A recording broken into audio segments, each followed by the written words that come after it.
आज सेक्शन पढ़ेंगे हम सेक्शन 71, 72, 73 और 74, 4 सेक्शन कवर करेंगे आज। और सेक्शन 71 पूरी आईपीसी को कवर करने का काम करती है, ब्रीफ करने का काम करती है ना। पूरी आईपीसी को ब्रीफ करती है, छोटी बनाती है। किस तरह छोटी बनाती है? ये सेक्शन ये कहती है कि यदि कोई व्यक्ति कोई अपराध करता है और वो जो ऑफेंस उसने किया वो मिलकर के कई पार्ट से मिलकर के बना, तो अपराधी की सजा क्या होगी। सपोज दैट एक व्यक्ति चोरी करता है ना, किसी दुकानदार के यहाँ पर जाता है और 4-5 चोरी एक बार में ही करते हैं, तो क्या अलग अलग चोरियों के चार्जेस लगेंगे उसके ऊपर, या एक ही चोरी का अपराध बनेगा? ये समझ गए ना। कोई व्यक्ति हत्या करता है और एक बार में 20-30 लोगों को गोली मार देते हैं, तो क्या अलग अलग हत्याओं के आरोप लगेंगे उसके ऊपर, या एक ही हत्या का आरोप लगेगा? तो सेक्शन 71 पूरी आईपीसी को कवर करती है और सीआरपीसी के साथ भी हम इसको पढ़ते हैं, सेक्शन 31 के साथ में, है ना। तो सेक्शन कह रही wear anything which is an offence. सबसे पहली बात, कोई बात अपराध होनी चाहिए, कोई एक्ट ऑफेंस होना चाहिए। Wear anything which is an offence is made up of parts. जो किसी व्यक्ति ने कोई ऑफेंस किया वो पार्ट्स में बना हुआ। पार्ट्स का मतलब क्या होगा? सपोज दैट ये ए नाम का व्यक्ति बी को एक डंडा मारते हैं, तो एक डंडा मारना अपने आप में ऑफेंस है। और अगर ये 10 डंडे मारते हैं, अगर ये 10 डंडे इसको मारते हैं, तो प्रत्येक एक्ट अपने आप में ऑफेंस है। पहला डंडा मारना भी ऑफेंस है, तो दूसरा डंडा भी मारना ऑफेंस है, तीसरा भी, चौथा भी, पांचवा भी, छठा भी, 10 डंडे मारना भी ऑफेंस है। और ये पूरा मिलकर के क्या बना? मारे पिटाई। समझ गए ना। तो इसके ऊपर जो चार्जेस लगेंगे वो इन प्रत्येक ऑफेंस का अलग अलग मुकदमे चलेंगे या एक ही मुकदमा चलेगा? ये पूरा ऑफेंस एक ही माना जाएगा या अलग अलग माने जाएंगे? इस समस्या का समाधान सेक्शन 71 में दिया गया है। देखिए क्या कहती है, wear anything which is an offence is made up of parts. तो ये जो ऑफेंस किया इसने, ये पार्ट्स में बना हुआ ना, एक से अधिक बार डंडे मारे। Any which parts is itself an offence. और इनमें से प्रत्येक एक्ट अपने आप में क्या है? प्रत्येक पार्ट्स अपने आप में एक ऑफेंस है। पहला डंडा मारना ऑफेंस है, तो दूसरा डंडा भी मारना ऑफेंस है। आगे सेक्शन कहती है the offender shall not punish with the punishment of more than one of such his offence unless it be so expressly provided. मतलब ये कहना चाह रहे हैं यदि ए नाम के व्यक्ति बी को एक डंडा मारते हैं और ये एक डंडा मारना अपने आप में ऑफेंस है, दूसरा डंडा मारते हैं ये भी ऑफेंस है, तीसरा डंडा मारते हैं ये भी ऑफेंस है, और एक डंडे की सजा है मान लिया 1 साल, एक डंडे की सजा है 1 साल, तो इन सभी डंडों की सजा कितनी होगी? 10 साल होनी चाहिए। समझे नहीं समझे? 10 साल होनी चाहिए ना, उठा लो कोई नहीं। इन सभी डंडों की सजा 10 साल होनी चाहिए। तो सेक्शन 71 ये कहती है कि 10 साल ना चल करके ये पूरा ही एक ऑफेंस मान लेंगे इसको। समझ गए ना। सजा चलेगी 1 साल या 1 साल से कम कुछ भी हो सकती है ना। तो कुल मिलाकर के बात क्या है कि कोई एक एक्ट करना अपने आप में ऑफेंस है, और ये पूरा का पूरा एक्ट जो हुआ ये पार्ट्स में हुआ। पार्ट्स में हुआ ना, एक डंडा मारा, दूसरा डंडा मारा, तीसरा डंडा मारा, चौथा डंडा मारा, ये पूरा का पूरा ऑफेंस पार्ट्स में है। और इस पूरे ऑफेंस के प्रत्येक पार्ट अपने आप में ऑफेंस है। समझ गए ना। तो इनमें से किसी एक के लिए जो सजा है वही संपूर्ण के लिए सजा होगी। यदि एक डंडा मारने की एक सजा है तो सभी के लिए एक ही सजा मिलेगी, मतलब 1 ही साल की सजा होगी, अदरवाइज नहीं।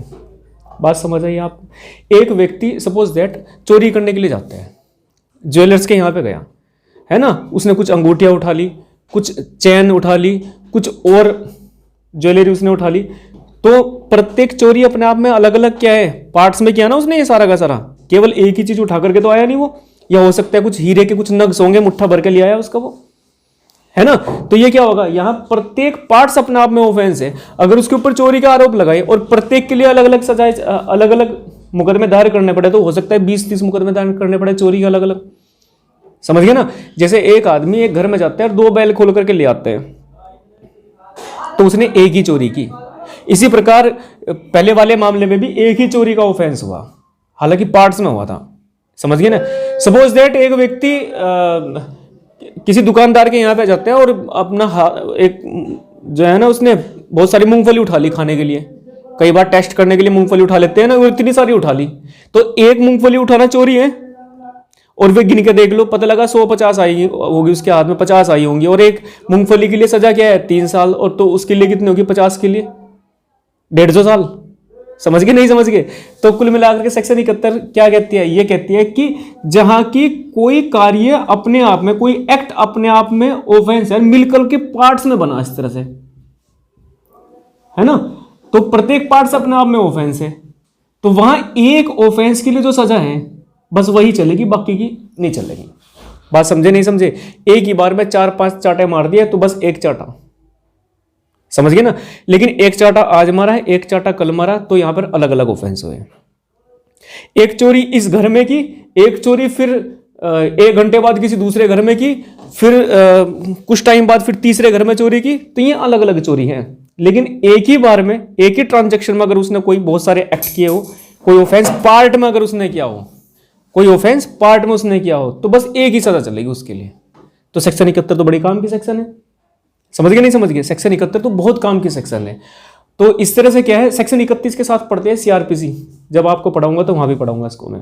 सेक्शन 31 कि जो सजाएं हैं कॉन्जिक्यूटिव चलेगी या कॉन्करेंट चलेगी, वहां भी शुरुआत में लिखा हुआ कि सेक्शन 71 को ध्यान में रखते हैं, सेक्शन 71 के अधीन रहते हुए सजाएं चलेगी, है ना।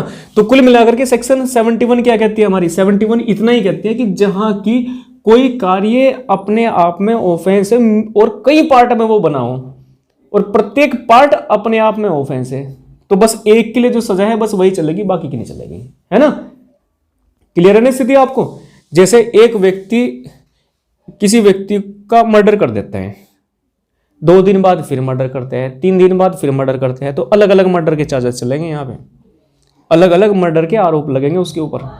लेकिन यदि एक जगह 3-4 लोग बैठे हुए और गन उठाई और फायर कर दी, 2 लोग एक साथ मारे गए, तो बस उसने एक ही ऑफेंस किया यहाँ पे।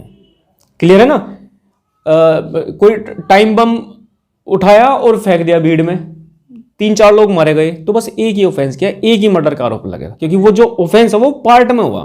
क्लियर है ना बात आपको? तो सेक्शन 71 में यही व्यवस्था की गई है। आगे फिर क्या कह रही सेक्शन 71? कह रही where anything is an offence falling two or more separate definition of any law, underline कर लेना, of any law, in force for the time being by which offense are defined or punished। दूसरी close इसकी कहती है कि जहां की कोई अपराध किसी विधि की 2 या अधिक डेफिनेशन में फॉल होते हैं, कार्य तो एक ही हुआ लेकिन 2 जगह कवर हो रही बात, वो समझ गए ना? कार्य तो एक ही हुआ लेकिन 2 जगह कवर हो रही, तो सजा क्या होगी? समझ गए ना?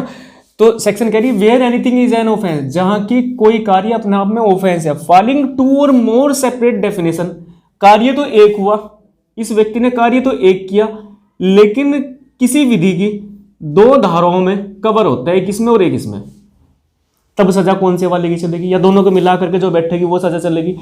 समझ गए ना? तो उसका जो उपाय दे रखा वो सबसे लास्ट वाली क्लोज में दे रखा, कह रहे where anything is an offence falling 2 or more separate definition of any law. Of any law का मतलब है या तो आईपीसी की किसी धारा में, किसी वो कार्य जो उसने किया आईपीसी की 2 या 2 से अधिक धाराओं में, सेपरेट धाराओं में कवर होता हो ऑफेंस के रूप में, या किसी और एक्ट की पोस्को एक्ट में, या सपोज दैट एनडीपीएस एक्ट में कवर होता है उसका कार्य, एनडीपीएस एक्ट की 2 धाराओं में। लेकिन ऐसा नहीं है कि उसका वो कार्य आईपीसी में भी कवर होता है और एनडीपीएस एक्ट में भी कवर होता है। आईपीसी में भी ऑफेंस है, उसने जो एक्ट किया, और वही कार्य किसी न किसी रूप में आपका क्या बोलते हैं आर्म्स एक्ट में भी कवर होता है। उस सिचुएशन की बात नहीं कर रही, कह रहे कि विधि भी एक होनी चाहिए, कह रहे ना ऑफ एनी लॉ, विधि एक ही विधि होनी चाहिए। आईपीसी है तो आईपीसी की 2 धाराओं में कवर होता हूं, फिर तो अलग अलग सजाएं चलेंगी। मतलब यदि आईपीसी में भी वो बात जो उसने वो कार्य किया आईपीसी में भी अपराध है और किसी अन्य विधि में भी अपराध है, यदि आईपीसी और किसी अन्य विधि में भी अपराध है, दोनों की सजाएं अलग अलग चलेगी। लेकिन एक ही लॉ के 2 धाराओं में वो बात अपराध घोषित की गई, उस कंडीशन में सजा कौन सी वाली चलेगी, या दोनों चलेंगी, या कौन सी चलेगी? सबसे लास्ट वाली लाइन में सॉल्यूशन दिया गया, कह रहे any law in force for the time being by which offence are defined और पनिश्ड। मतलब जिस विधि के अधीन उसने जो कार्य किया, सपोज दैट एनडीपीएस की किन्हीं 2 धाराओं में फॉल होता है, एक्ट एक है, या आईपीसी की किन्हीं 2 धाराओं में ऑफेंस है, एक्ट एक ही किया, और दो धाराओं में फॉल होते हैं, वो दो धाराओं में वो बात कवर होती है, दो धाराओं में अपराध बनती है, और वो विधि एट प्रेजेंट एनफोर्समेंट में भी होनी चाहिए। ऐसा ना हो जैसे 497 रिपील्ड कर दी, इसको अनकॉन्स्टिट्यूशनल घोषित कर देगा ना, ऐसा ना हो। एट प्रेजेंट वो जो एक्ट किया उसने, वो एट प्रेजेंट कानून के अंदर उसको दंडनीय बनाया गया, उसको रिपील्ड न किया गया, अनकॉन्स्टिट्यूशनल घोषित भी न किया गया हो। अभी वो कानून जीवित होना चाहिए, जिंदा होना चाहिए, कहने का मतलब ये है ना। तो सबसे लास्ट की लाइन देखिए क्या कहती है, ये सबसे लास्ट की दो लाइन है, ये इस वाले पैराग्राफ के लिए भी है और इस वाले पैराग्राफ के लिए भी है। तो लास्ट वाली लाइन कह रही, the offender shall not be punished with a more severe punishment than the court which terms him could award for any one of such offence. मतलब सेक्शन ये कहती है सबसे लास्ट की, अगर किसी व्यक्ति ने कोई एक्ट किया और वो किसी भी विधि की दो धाराओं में वो बात कवर होती है अपराध के रूप में, तो उन दोनों अपराधों में से जिसमें सबसे ज्यादा दंड लिखा हुआ है उससे ज्यादा नहीं दे सकते। समझ गए ना। मान लिया एनडीपीएस एक्ट या आर्म्स एक्ट या इंडियन पिनल कोड की किन्हीं दो धाराओं में अपराध है, एक्ट तो इस व्यक्ति ने एक किया, ठीक है ना, एक तो ये सेक्शन होगी और एक ये सेक्शन होगी, समझ गए, दो जगह कवर होता है, तो दोनों में सबसे ज्यादा दंड जोन सी वाली में बस वही वाला मिल जाएगा, इसको इसके साथ में प्लस करके नहीं देखने के। जैसे सपोज दैट एक ऑफेंस है 411 का और एक ऑफेंस है 414 का। 411 क्या कहती है, चुराई हुई संपत्ति को यह जानते हुए कि यह संपत्ति चुराई हुई है, खरीदना लेना, वो क्या होगा 411 का ऑफेंस बन जाते हैं। मतलब चोरी की प्रॉपर्टी खरीदना भी अपराध है अगर आप जानते हो ये चोरी की है, उसको लेना भी ऑफेंस है।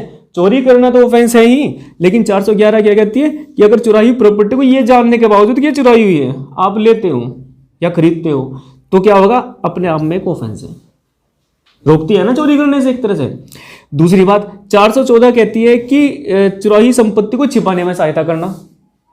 एक्ट तो बाबूजी ने एक किया, केवल चुराई प्रॉपर्टी को लेते हैं। सपोज दैट मैं आपके पास में आता हूं कोई फोन चोरी करके और मैंने आपको बता भी दिया कि भाई साहब ये चोरी का फोन है, और आप मेरे मित्र हो, आपने और मैंने मिल करके आपने रिसीव भी कर ली उस प्रॉपर्टी को, मिल करके छिपा भी दिया, तो एक्ट तो एक ही हुआ ना यहाँ पे, लेकिन दो धाराओं में कवर हो रही बात आपकी, समझ गए ना। एक तो 411 का ऑफेंस बन जाएगा, एक 414 का, एक्ट एक ही है, समझ गए ना। जबकि आईपीसी की दो धाराओं में कवर होते हैं, तो यहां इन दोनों में से सबसे ज्यादा सजा जोन से वाले में बस वो वाली मिलेगी, इसको और इसको।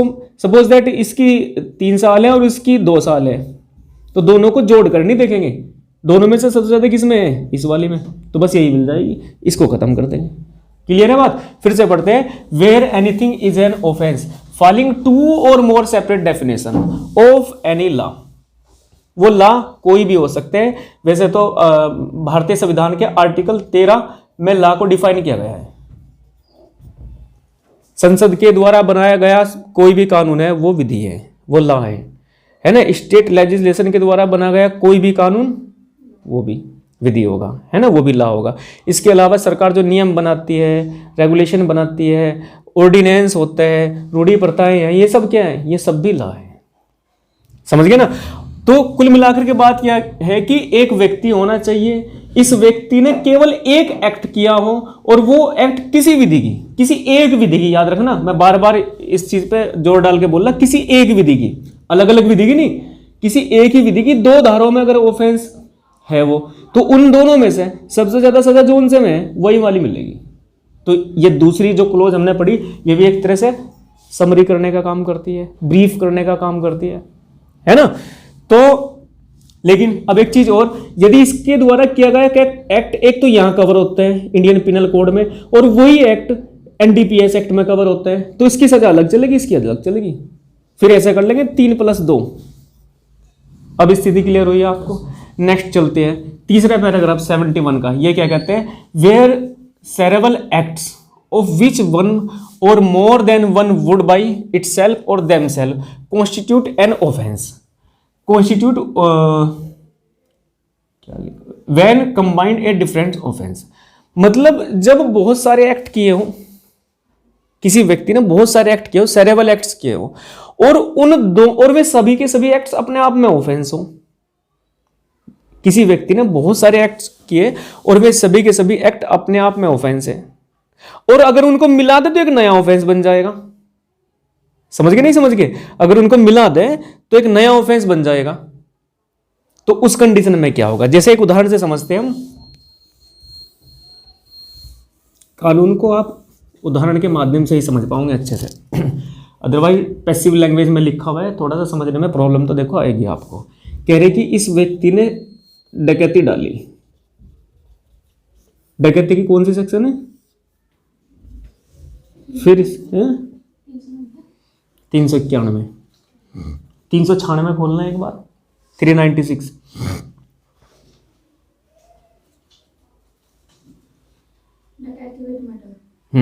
देखिए इस व्यक्ति ने पहले तो डकैती डाली, समझ गए ना? एक से कम 5 लोग तो होने चाहिए ना डकैती के लिए, ABCDE। इन 5 व्यक्तियों ने मिलकर के क्या की? सेरेबल एक्ट्स किए। देखो डकैती डाली, किसी को हो सकता है क्षति पहुंचा दी हो, इंजर्ड कर दिया हो, ग्रीवियस हर्ट कर दिया हो, या रेप कर दिया हो, सेरेबल एक्ट्स किए हो, है ना? इन व्यक्तियों ने क्या किया? डकैती डाली। डकैती डालने के बाद में पकड़े जाने के डर से, हो सकता है इनको पहचान लिया हो जिसके घर में डकैती डाली, हत्या कर दी, मर्डर कर दी। तो डकैती की डेफिनेशन अलग है और हत्या की डेफिनेशन अलग सेक्शन है इसकी, है ना? डकैती एक अलग ऑफेंस है, मर्डर एक अलग ऑफेंस है। और अगर इन दोनों को मिला दे तो एक सेक्शन है 396, हत्या सहित डकैती। समझ गए ना? हत्या सहित डकैती, हत्या सहित डकैती, ये अलग ही ऑफेंस है, ये अलग है, ये अलग है, और इन दोनों को प्लस कर दे तो ये वाला ऑफेंस बन जाता है। समझ गए नहीं समझ गए? तो यहां क्या होगा, यहां फिर कौन सी वाली सजा मिलेगी? डकैती की अलग चलेगी, हत्या की अलग चलेगी, ऐसा है क्या? समझ गए ना? या इन दोनों को मिलाकर के एक नया ही अपराध बनाइए, इसकी चलेगी या तीनों की चलेगी? क्या होगा यहां पर? इसके लिए भी ये पैराग्राफ नंबर 3 है। ये कहते हैं the offender shall not be punish with the more severe punishment. Severe punishment क्या है? इन दोनों में से ज्यादा है, कठोर दंड जिसमें दिया गया है, ज्यादा दंड जिसमें दिया गया है, then the court which terms he could awarded for any one of such offence. आगे कह रहे हैं कि इन दोनों में से ज्यादा पनिशमेंट जो उनसी सेक्शन में है बस वो वाला दे लेंगे, एक छोड़ देंगे। क्लियर है स्थिति आपको? नहीं तो जब इसमें तो 396 में आ जाएगी ना, फिर बात फिर अलग-अलग चलाना। देखो अलग अलग इसलिए कह रहे हैं कि डकैती के लिए तो अलग चलेगा, प्रूव करना पड़ेगा ना, और मर्डर भी किया, और इन दोनों को मिला दे तो ये वाली बन गई। समझ गए ना? तो कुल मिलाकर के ये है कि इन दोनों में सबसे ज्यादा दंड कौन? ये नहीं चलेगी। फिर इन दोनों में से सबसे ज्यादा दंड जोन सी में वो वाली चलेगी, या इन तीनों में सबसे ज्यादा दंड पनिशमेंट जोन सी में वो वाली चलेगी। बस गुरुतर दंड से दंड नहीं होगा, ये लिखा हुआ ना, इनमें सबसे ज्यादा दंड जोन से में लिखा हुआ है, बस वो वाली सजा चलेगी, बाकी को छोड़ देंगे हम। ठीक है ना? जाहिर सी बात है, इसमें चलेगी या इसमें चलेगी? तो जिसमें भी सबसे ज्यादा दंड दे रखा वो वाली चलेगी, बाकी मर्ज हो जाएंगे अपना आप उसी में ही। क्लियर है बात? तो सेक्शन 71 में 3 क्लोज दे रखी कुल मिलाकर, और जो चौथी क्लोज है, इन 2 क्लोज, ये क्लोज सेकंड और क्लोज थर्ड, ये 4th क्लोज, इन दोनों के बारे में बात करती है। सेक्शन 71 की जो फर्स्ट क्लोज है ये अपना सॉल्यूशन खुद ही लेकर के आई। समझ गए ना? इसके बारे में आपको ये नहीं पढ़नी 4th क्लोज। जब ये सेकंड और थर्ड पढ़ेंगे तो 4th का इसमें इन दोनों का सॉल्यूशन लिखा हुआ है। तो 71 क्या कहती है? Wear anything which is an offence made up of parts any of which parts is itself an offence. जहां की कोई आपराधिक कार्य किया गया हो, आपराधिक कार्य है और वो पार्ट्स में किया गया हो, और उनमें से प्रत्येक पार्ट्स अपने आप में ऑफेंस है, तो एक पार्ट्स के लिए जो पनिशमेंट है बस वही मिलेगी, बाकी को छोड़ देंगे। लेकिन यदि वो कार्य अलग अलग पार्ट्स में किया गया और एक ही ट्रांजैक्शन में किया गया तो ही ये सेक्शन अप्लाई होगी, अदरवाइज नहीं। एक रैपट आज मारा, एक 10 दिन बाद मारा तो अलग अलग ऑफेंस है, लेकिन एक ही बार में 4-5 चाटे मार दिए तो अब एक ही हुआ यहां पर। क्लियर है ना बात? एक चोरी आज की, एक चोरी परसों की, तो अलग अलग ऑफेंस है, और एक ही दिन में एक ही घर में अलग अलग वस्तुओं की चोरी कर ली तो एक ही चोरी है।